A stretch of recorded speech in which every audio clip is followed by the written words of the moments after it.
Well, good morning, everyone, and welcome for many of you back to the USDA. It's a real pleasure and honor to host you here, and we're just so grateful. Today we have a big announcement, actually a couple of big announcements, but we're really here today to talk about regenerative agriculture. So I'm going to walk everybody through the announcement and the launch today of a really significant program that continues the partnership and this administration's focus on making America healthy again, while also putting our farmers and our ranchers first. So again, we're so grateful. The most excited, not that I'm not excited to see all of you, but we have some amazing farmers in from California and Missouri and Indiana. Who am I forgetting? California, Missouri, Indiana. That's it. Okay, so great. But we're just so grateful to these farmers who are here to be part of this announcement, and really they are pioneers in their field. So again, thanks everybody for being here.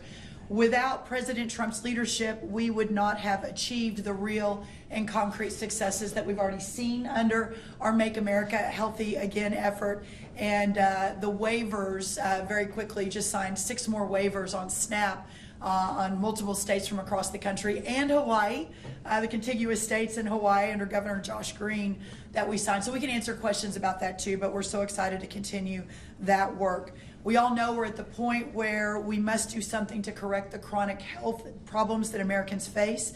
Over 75% of Americans' youth between the ages of 17 and 24, as you know, we've been talking about it, but important to constantly remind, those kids are ineligible for military service because of obesity, poor physical fitness, or mental health challenges. Over 350,000 American children have been diagnosed with diabetes. Since my confirmation as Secretary of Agriculture on the exact same day as Secretary Kennedy's confirmation, February 13th earlier this year, we've been taking bold action on this front. Whether SNAP waivers or applauding voluntary industry commitments or emphasizing local and regional food procurement in our schools or defining ultra-processed foods, all underway, we are prioritizing the health of our country. I am also excited to give an update on our revised farm-to-school grants, which put farmers first and promote healthy choices, healthy families, and healthy outcomes.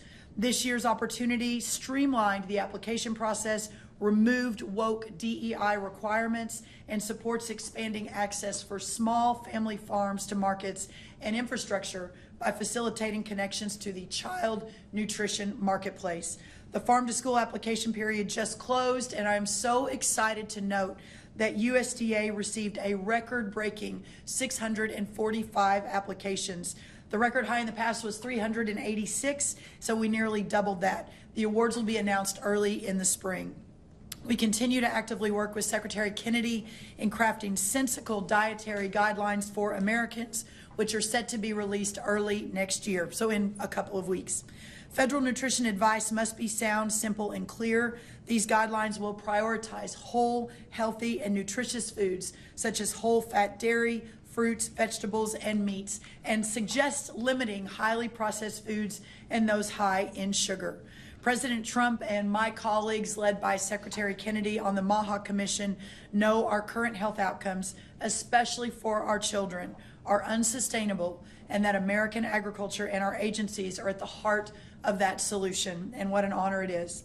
We're doing things a little bit differently than typical Washington, D.C. Since our confirmation, we have encouraged the states to think differently and creatively as our laboratories of innovation about how to solve the many health issues facing America.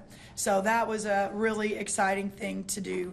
We just finished signing several of those SNAP waivers, and we can take questions on that. Dr. Oz will talk a little bit about that, as Secretary Kennedy will. But really today is about the next step in making America healthy again, in addition to those waivers, and that is talking about regenerative agriculture. Regenerative agriculture is a conservation management approach that emphasizes natural resources through improved soil health, water management, and natural vitality for the productivity and prosperity of American agriculture and all of our communities. Today, we are launching a new Farmer First Regenerative Agriculture Pilot Program, which will invest $700 million specifically to support regenerative agriculture. We will deliver this support through existing programs our farmers already know and already trust. Protecting and improving the health of our soil is critical, not only for the future viability of farmland, but to the future success of American farmers. In order to continue to be the most productive and most efficient growers in the world, we must protect our topsoil from unnecessary erosion and boost the microbiome of the soil. Today's announcement encourages these priorities while supporting farmers to transition to regenerative agriculture if they so choose. This is a Farmers First pilot program and the first of its kind. The pilot brings USDA's Natural Resources Conservation Service, or NRCS, we have our incredible leaders here, Aubrey Betancourt, back to its core mission, helping people help the land through whole farm, outcome-based voluntary conservation that our producers trust. For too long, our conservation programs have been severely fragmented. This pilot replaces that fragmentation with one unified process that evaluates everything at one time. Whole farm planning is the centerpiece, ensuring that all resource concerns such as soil, water, and natural vitality are addressed together, not one piece at a time. Producers will benefit from a single application, reducing red tape and making conservation easier to access and our programs more impactful. As President Trump has done since day one, we are committed to restoring America's natural strength by empowering producers with simple outcome-based tools.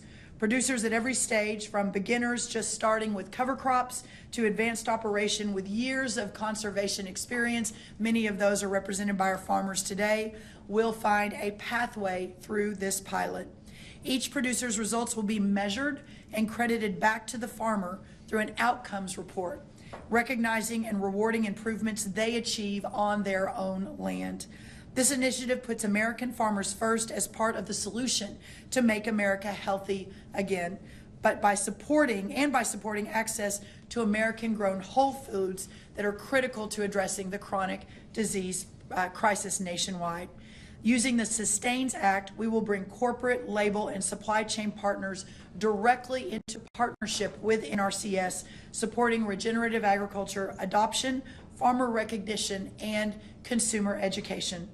Because success depends on strong partnerships, we will expand work through our technical service providers and local organizations to meet demand.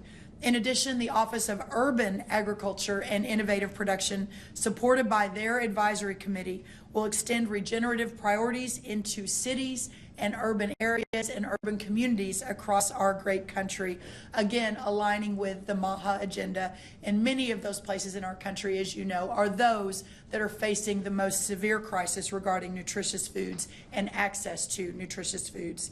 This new pilot is about results that last. It will make our farms more productive, our land healthier, and our water cleaner. Again, we're so grateful to everyone for being here. At this point, I'd like to turn it to my great partner in all of this work, Secretary Bobby Kennedy. Thank you all again for being here, and we will be answering questions.